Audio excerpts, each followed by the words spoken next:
So this is the question which says we have two slopes or a graph is given over here is of Q versus V, which is charge versus volts और voltage. Okay and for series and parallel combination यहाँ पे हमें बताया नहीं गया है कि कौन सा सीरीज के लिए प्लॉट किया गया है ग्राफ और कौन सा पैरेलल के लिए. द कैपेसिटेंस आर और हमें निकालना है कैपेसिटेंस कितना होगा. मतलब इतना तो क्लियर है कि हमारे पास दो कैपेसिटर है जिनका वैल्यू हमें निकालना है. एकदम बेसिक कॉन्सेप्ट से शुरू करते हैं कि यहाँ पे स्लोप है. अब हमें पता है कि हमने अब तक कैपेसिटेंस के कितने कॉम्बिनेशंस पढ़े हैं. अगर हम कैपेसिटेंस के कॉम्बिनेशंस की बात करें तो हमने दो ही टाइप के कॉम्बिनेशंस पढ़े हैं. ईदर इट इज सीरीज, ठीक है, और ईदर इट इज पैरेलल. दो कैपेसिटेंस सीरीज में जब होते हैं वो कुछ इस तरीके के दिखाई देते हैं और दो कैपेसिटेंस जब पैरेलल में होते हैं वो कुछ इस तरीके से दिखाई देते हैं. हम इस तरीके से उन्हें रिप्रेजेंट करते हैं. सीरीज में क्या होता है, सीरीज में हमें पता है जो चार्ज होता है कैपेसिटर्स पे वो लेस होता है. क्यों लेस होता है? क्योंकि जो वोल्टेज सोर्स होता है वो शेयर्ड होता है अक्रॉस दी कैपेसिटर्स ना, तो उन्हें डिस्ट्रीब्यूट करना होता है. जो वोल्टेज होता है वहाँ से जो चार्ज आता है वो डिस्ट्रीब्यूटेड होता है, ठीक है, क्योंकि डायरेक्टली कनेक्टेड नहीं है सीरीज में तो वोल्टेज जो है वो डिस्ट्रीब्यूटेड होता है.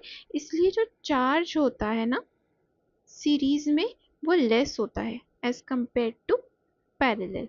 अब पैरेलल की बात करें तो उसमें चार्ज ज़्यादा होता है अक्रॉस कैपेसिटर. क्यों ज़्यादा होता है? क्योंकि हमारा कैपेसिटर डायरेक्टली कनेक्टेड होता है वोल्टेज सोर्स से, ठीक है, वोल्टेज सोर्स से डायरेक्टली कनेक्टेड होता है. ये बात भी क्लियर हो गई. अच्छा, अब हमें ये भी पता है कि जो हमारा Q होता है, Q is equals to C multiplied by V. मतलब अगर हम इस ग्राफ का स्लोप निकालने जाए, इस ग्राफ का स्लोप मतलब y axis upon x axis that is q by v निकालने जाए तो हमें चार्ज मिलेगा. मतलब ये जो स्लोप्स है ना, ये जो स्लोप्स है ये एक्चुअली चार्ज के स्लोप्स है. तो जितना ज़्यादा c, हमें इससे एक और बात पता चलती है कि अगर किसी कैपेसिटर पे चार्ज ज़्यादा है मतलब उसका कैपेसिटेंस भी ज़्यादा होगा. यहाँ पे इस स्लोप से हमें क्या पता चल रहा है कि ए वाला जो हमारे पास ग्राफ है या ए स्लोप जो बना है हमारा, उस पर क्या ज़्यादा है, उस पर चार्ज ज़्यादा है, इस पे ज़्यादा चार्ज है और कंपैरेटिवली बी पे क्या है, चार्ज लेस है. अच्छा, ऐसा कौन सा सीरीज कॉम्बिनेशन है जिसमें चार्ज ज़्यादा होता है? चार्ज ज़्यादा वाला कॉम्बिनेशन होता है पैरेलल. मतलब हमें ये तो समझ आ गया कि जो ए स्लोप है वो पैरेलल के लिए बनाया गया है और जो बी स्लोप है वो सीरीज कॉम्बिनेशन के लिए बनाया गया है. ठीक है, ये भी बात क्लियर हो गई. अच्छा, अभी हम सीरीज में अगर बात करें तो सीरीज में जो हमारे सी इक्विवेलेंट निकलता था वो किस तरीके से निकलता था, 1/C equivalent is equals to 1/C1 plus 1/C2. So equivalent should be C1 plus C2 upon C1 multiplied by C2. This was the C equivalent. If I 1/C equivalent और final answer C equivalent C1 C2 by C1 plus C2. ये तो हमारा series के लिए हो गया. Parallel में हम C equivalent कैसे निकालते थे? It was just a arithmetic addition. C equivalent is nothing but C1 plus C2. Okay, ठीक है. मतलब इस वाली कॉम्बिनेशन से अगर मैं बोलूँ, मुझे तो पता है ये formula Q equals to C V. अगर मैं सीरीज के लिए यही चीज़ अप्लाई कर दूँ, है ना, Q is equals to C equivalent multiplied by V, तो सीरीज के लिए हम देख रहे हैं ना, सीरीज के लिए मतलब ये वाला ग्राफ, ये वाले स्लोप के लिए देख रहे हैं, तो इस स्लोप के लिए चार्ज कितना है 80 और वोल्टेज कितना है 10। तो मैंने क्या किया, चार्ज कितना है 80 और वोल्टेज कितना है 10, और सी इक्विवेलेंट कैसे गिवन होता है सीरीज से, C1 C2 bye C1 plus C2। Okay, similarly अगर मैं यही चीज पैरेलल के लिए करना चाहूँ, दैट इज पैरेलल के लिए Q is equals to C equivalent multiplied by V।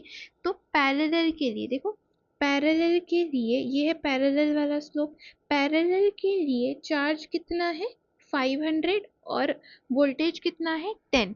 तो मैंने पैरेलल के लिए क्या किया, 500 और ये 10 वोल्ट, और इसका सी इक्विवेलेंट किसके बराबर होता है, C1 प्लस C2 के। तो क्या हम यहाँ से C1 प्लस C2 की वैल्यू निकाल सकते हैं, आराम से निकाल सकते, it is nothing but 500 by 10। So C1 plus C2 is equals to 50, क्योंकि ये 0 से 0 कैंसिल आउट हो जाएगा। अब आप एक काम करिए, ये वाला वैल्यू C1 प्लस C2 यहाँ सब्सटीट्यूट करके देखिए।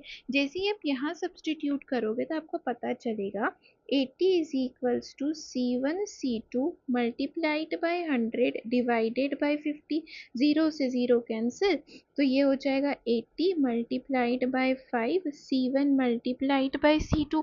सो 5 8 40 and this is 0 and C1 C2। देखिए अब हमने इतना सारा कुछ सॉल्व किया, हमारे पास दो इक्वेशन आई है। एक इक्वेशन है हमारे पास C1 C2 is equals to 400, और एक है हमारे पास C1 plus C2 is equal to 50। अब हमें क्या करना है, यहाँ पे यूज करना है ट्रायल एंड एरर मेथड। हमें ऑप्शन से गो थ्रू करना है और देखना है कौन से दो कैपेसिटर्स का एडिशन, सॉरी मल्टीप्लिकेशन 400 हो जाए और कौन से दो कैपेसिटर्स का एडिशन 50 हो जाए। Let's go through the options. ठीक है, अगर हमने C1 का वैल्यू 40 कंसिडर किया, C2 का 10, सो 40 प्लस 10 50, पहली चीज तो वेरीफाई हो रही है। And then 40 multiplied by 10 that is 400, तो यहीं पे हमारा आंसर आ गया कि फर्स्ट ऑप्शन होगा। Let's go through other options also. देखो यहाँ पे अगर हम C1 प्लस C2 करें, दैट इज 20 प्लस 30 करें, तो 50 तो बन रहा है no doubt, plus but C1 multiplied by C2 किया मतलब 20 मल्टीप्लाइड बाय 30 किया तो वो 600 बन रहा है, मतलब इनवैलिड। यहाँ तो बिल्कुल नहीं बनेगा क्योंकि C1 प्लस C2 ही 100 हो रहा है, दैट इज नॉट वैलिड। और 50 प्लस 30 करोगे तो 80 बनेगा, तो ये भी वैलिड नहीं है। सो एट लास्ट हमारा ऑप्शन होगा 40 microfarad and 10 microfarad. By the way ये क्वेश्चन आया है 2009 मेंस में। Okay, I hope the solution is clear. Okay, this is the solution. Thank you.